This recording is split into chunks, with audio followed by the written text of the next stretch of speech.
why do they keep dedicating screen time to things that do not matter? It is baffling to me. It is, though. Why have they spent nearly 10 minutes of screen time with Elgin and Sarah? Who cares? Who honestly, do you care about that plotline? I was quite interested to see whether or not he had game, but after about 2 minutes... Zero Riz. Zero Riz. You could tell he had absolutely none. It was like watching two teenagers trying to communicate. But these people are in their 20s, and one of them's a murderer. She's killed 4 people. She's got a better score than some of the monsters. And yet, it's just like, oh, you know, sure, people are having a hard time right now. It's like, she's killed 4 people. That's not a hard time. Did you do something naughty? Is basically what he said. God. I love how in the space of about half an hour, like, Jim lets his son go up, talk to her, and goes, that's settled. She's killed 4 people. She does not give a shit if Ethan is unhappy with her. She just turned around and went, go. That whole thing was anticlimactic, though. Hell. They should have cut that, honestly. He went up to her and he was like, I'm not afraid of you. Yeah, but so what? It didn't contribute She's anything. killed 4 people. 4 people? Do you think a little boy going, I'm unhappy with you, do you think that really made a dent on her moral conscience? It might have done, but it just doesn't matter. It just doesn't fucking Just matter. doesn't matter. I don't know whether they... Shout out to our boy, Kenny. He fucking gave her it. Kenny. You are redeemed in my eyes. I made some bad comments about Kenny, and I take them back. He smashed that ceramic doll like such a badass. Give a shit. I was so pleased with him. I've changed my tune about Kenny 100%. Yeah, put her in the box. I'm going to say it now. Box. I'm going to say it. I agree with you now. I've changed my mind. Put her in the box. Go on, Kenny. I can't believe after a Kenny episode, and what was the episode before it? I don't know. That's the point. I can't. That is actually the point. 3 character development episodes in a row of sub characters, of characters we don't care. Sarah could go in the box this episode. The beginning of the episode, I just don't care. If you actually care about Sarah, comment it down below. If not, hit a like on this video. Yeah. Oh no, Sarah and Kenny's mum aren't friends anymore. What a shame. Jesus. Oh yeah, it was like we were supposed to really care about Sarah. I don't have like any sympathy for her really. I want to know whether or not she's got these magical powers. The voices haven't spoken to her for ages as well. They're all like, oh, we need to save her because of the voices. She hasn't heard the voices. Boyd for has ages. said the same thing for 3 episodes straight. Exactly. And done nothing as well. Absolutely nothing. No closer to finding out what the parasites in his arm are. So many plot points are just getting kind of like repeated over and over again that it doesn't matter anymore. Like, I'm losing interest in them saying these things because I know they're not going to go anywhere. Even Jade talking to Victor in seemingly what is a pivotal moment of being in the vehicle graveyard just doesn't tell him. Just doesn't. Oh, can't talk about you. You did a deal for him to play the violin, to go and then talk, but then you go, I don't want to talk about that. Fuck off, Victor. Fuck off. You need to go in the box. Put Victor in the box. That's the next question. Make him talk. Honestly, at this... I mean, if I was Jade at this point, I would I'd go on to the next level of threats. I'd be like, seriously, I'm going to hit him with the violin instead. He needs to talk. I wouldn't even say... If this happened to Christopher last time, I can see why he sided with the monsters. Fucking infuriating. If I have to listen to another one of Elgin's masterclass and Riz sessions, I'm going to throw my laptop out the window. You tell me that you care about Chrissy and Mary's love story. You tell me you... Look me in the eye and you tell me you care. There was no substance there at all. They've just ripped Kenny out of the love triangle or of being of any interest. I don't really know what she does to the story. I thought there'd be this big whole thing about, oh my god, she's back, therefore the town is doing certain things to play with your mind, all these revelations. We're 5 episodes deep. We don't know why she's there. She's just there because she's another plot point or another person for Christy to hang out with. Apart from that, she hasn't contributed anything. We see at the very end of this episode that she's addicted to morphine. Who cares? Yeah, so what? Okay. So what? Is it just going to be an intervention that they have to have? So what? Exactly. What has been the point of her actually joining the show? The actress is fine, and she's working great with the material. But the writing around her character is just like, what? She's hanging out with... She gives Chrissy something to do? What's What's the point in that? She was doing the same stuff with Kenny, but at least Kenny was doing other stuff and moving the plot forward. Mary hasn't done anything. Absolutely nothing. It's boring, is what it is. Cutting her hair. It's boring. I think the whole thing is like, oh, they're building up how happy they are so that when they tear them apart, presumably, they get torn apart. Either she gets ended up back with Kenny or one of them gets killed. Probably Mari. But I'm struggling to care because they're building it up. But so what? So what? I think it would be okay if that was the only one in the story, but then they have the one with Sarah and Elgin, and they have Sarah and Ethan going around. There's just so many ones where they keep playing sad music over parts that they think are sad, and there's just been no payoff because there's just nothing to care about it. We don't care enough. We care more about the plot moving forward and what interests are happening and what's happening over this side of town. But every time we seemingly get to an interesting place, like the car graveyard, it pivots and just goes away, and it has Jade do a violin session. Oh, yeah. Why? Give me some information on it. I completely agree. I'm getting a bit tired of the slice of life element of this and the drama. They need to get back on with the mystery. One episode would have been good. That's what made season 1 so good. It was episode after episode of just, wow, that's a new thing. That's interesting. Little bit of character development, but enough to keep you interested in, I wonder who these people are. At least 2 episodes ago, when Ellie had the metal rod through her head, that was a main focal point of the episode.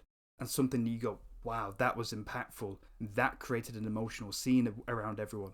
These past 2 episodes, there hasn't even been that. Yeah. Point to one scene where you've gone, that's been impactful. That's been pivotal to the story going forward. You could have removed both of these episodes and it stayed the exact same. Yeah, I actually agree with you, honestly. There wasn't that much to say, really. You could honestly just get the last 2 scenes where you find out that Christopher probably changed into a monster, and then you have the scene with Tabby and the kids. That was all that really mattered this episode to me. Everything else was sort of by the by, building up characters and everything like that. But many in a row. But building up some characters that you just don't care about. Yeah, too many in a row. Unless the characters do something serious going forward, why are they building them up like that? They would have been better fleshing out more main characters than actually sub-characters. Especially in the way that the sub-characters are being fleshed out in terms of love interests to the main characters. It just makes them feel like they're just attachments to the main characters. And I guess that's why I probably don't care. It's because if they die, it's going to be a sad moment for the main character, isn't it? It's not like the main character is going to die and it'd be a sad moment for the sub-characters, because the sub-character really doesn't have any backstory. True. Keep getting comments saying that we should introduce ourselves. So I'm Head Swims, and I'm here with... Oh, Dank Lobster. Nice one. Gotta remember your username. It's tough. Well, I thought you were going to look at me when I said something, but you just didn't. Sorry. Gotta work on my cues. Season 2, Episode 5. What happened to Christopher? So Christopher is the guy from the journal, is that right? Well, he's the guy who owned the journal, isn't he? Oh, right. Okay, so he's the guy who had the journal, and Victor knew him. We found that out. And he said he changed? Is that right?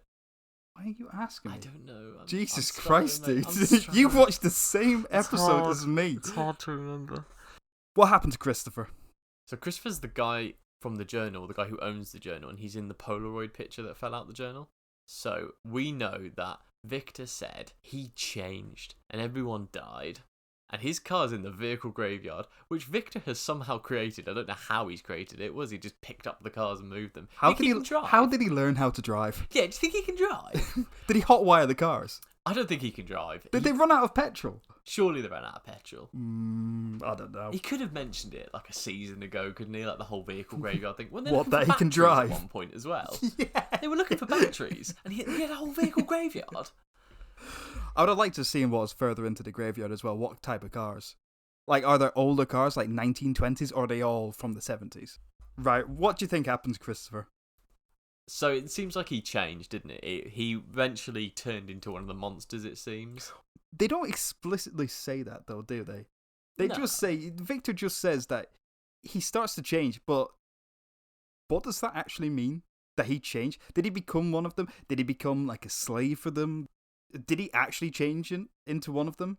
I think he did, and do you know what else I think? I don't think he's dead, because he didn't say that Christopher's dead. He just said his mum told him to hide where Christopher doesn't know where you are. Don't hide somewhere where Christopher knows where you are. Also, why didn't Victor's mum go with Victor? She did. Well, she didn't at the end. Uh, Why did she tell Victor to go and hide into a place? Why didn't she just go with him? I suppose. I don't know. If she knew there was something so weird and so strange going on with Christopher, why didn't she just go with Victor and say, "Oh, we're going to hide somewhere else this evening"? Why did she stay behind and then martyr herself? That doesn't make any sense. I love this evening as if they're going for like a cigar smoke or a nice... Oh, this evening we'll be hiding somewhere different. Right, but that is genuinely how Victor made it seem, of just like, well, one evening she just says hide somewhere different. And it's like, well, everyone got murdered. And it's like, did Victor's mum know everyone was going to get murdered? Yeah, Victor's mum definitely knows stuff, doesn't she? And it'll be interesting to find out where she's buried, because she's definitely dead. Is she dead? I'm pretty sure he said she died. Maybe she's placing the blame on Christopher. Oh, no. Christopher was innocent. Free him. Free Christopher. Remember the guy who was chained to the wall, Martin? Do you reckon he knows Christopher, and Christopher's one of the bad people who comes and visits him? Remember he mentioned about the bad people who are worse than the monsters? In the stone kind of tower place, in the when Boyd woke up, yeah. We've not heard any more about those. So we discovered that there's 4 children. Initially, we've only seen 2, maybe 3, because we've seen the 2 holding hands and then the 1 underground. Crazy looking one. Yeah. So but this episode we see that there's 4. What is your opinion on them touching Tabitha?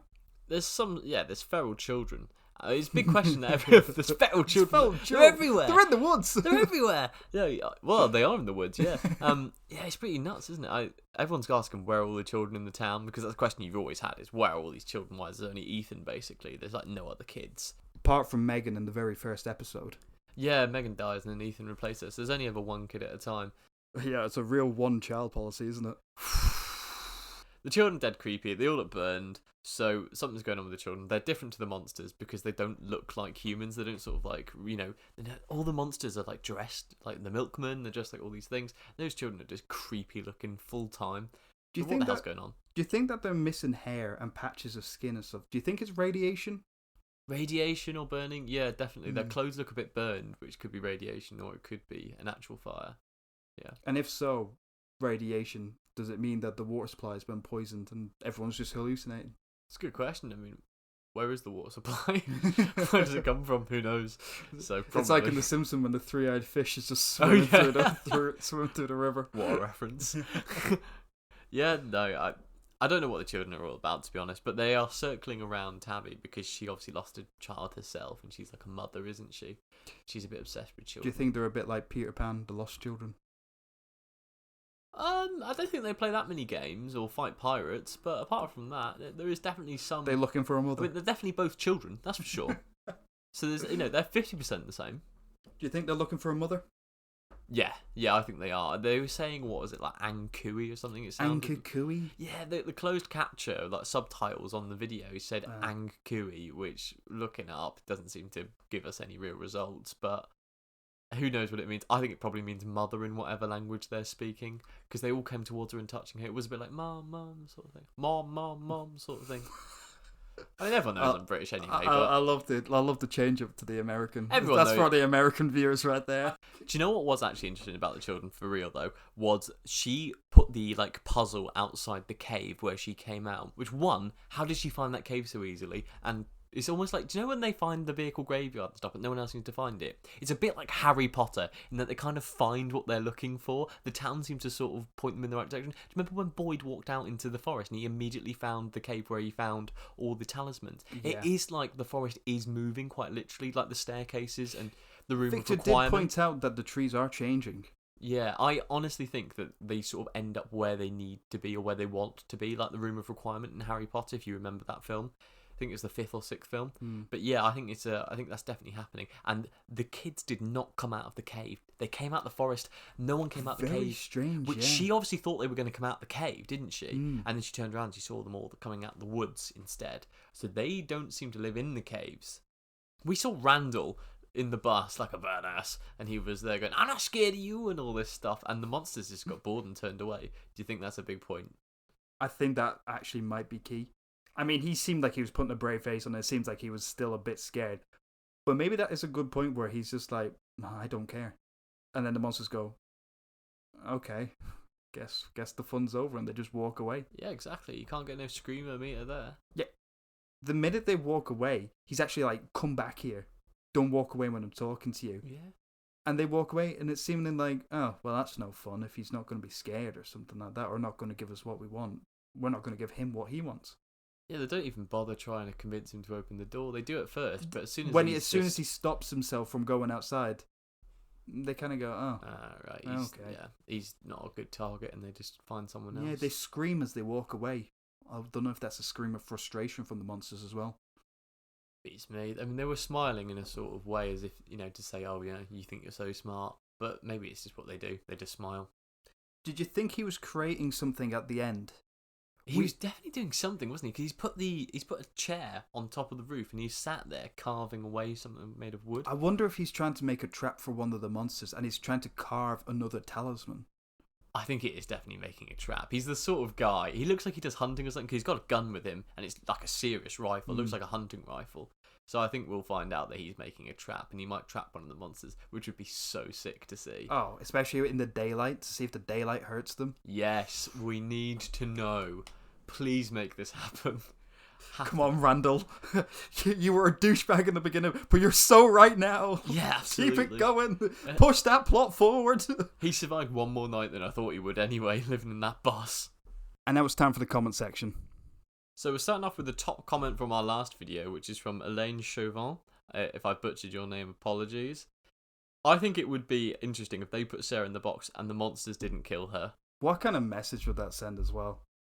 Like, if you actually sit there and think about that, if they don't kill her, do the townspeople just openly take her out and start killing her? Because, I don't know. Yeah, it's a good question. What do they do after? Yeah, they've got to behead her. It's true. They've got to burn her at the stake. Yeah, she's a witch. Witch. Yeah, I think it would be interesting because little Ethan did accuse her of being a monster. So if the monsters don't eat her, it would be a pretty sure sign that she is one of them. Got a comment here from John. Pro box for Sarah. Let's compromise and throw her in a cell at least. Agreed. Especially after the Sarah episode. Sick of her. Put her in the box. Lock her up. Yeah, Do something. I've changed my mind on this one. She was dead boring this episode, and I'd put her in the box because she was just so boring. I've got nothing. I'm not defending her anymore. Put her in the box. She hasn't had any voices for a whole episode or two now. I'm bored. Put her in the box. See if she has any visions. Kareem Grant says, do they really eat them though? It's a good point. Do they actually eat them? We don't know. We have never seen it. We've just seen them cut them open and throw their guts around, but... So was it Jasmine from the first series who comes into Colony House? She actually takes a bite of that annoying girl from Colony House. Yes. She takes a bite, doesn't she, and kills her then. On her neck? Or do you mean the yeah. guy where she takes his tongue? Oh, yeah, there's both, isn't there? She Yeah. gets two in one night, doesn't she? Yeah. Yeah, so I think they do eat them. Do you think they actually eat them We or don't just know kill that. them? Because when we see them, like they're ripped apart on the insides, but I guess they must eat them because unless they're transporting the organs out of there and carrying them back to the underground. What would be the point in that? Yeah, it doesn't seem very likely, does it? I think they must eat them. So make sure to tell us in the comments below, do you think Christopher turned into a monster, or is Victor just talking shite? Peace.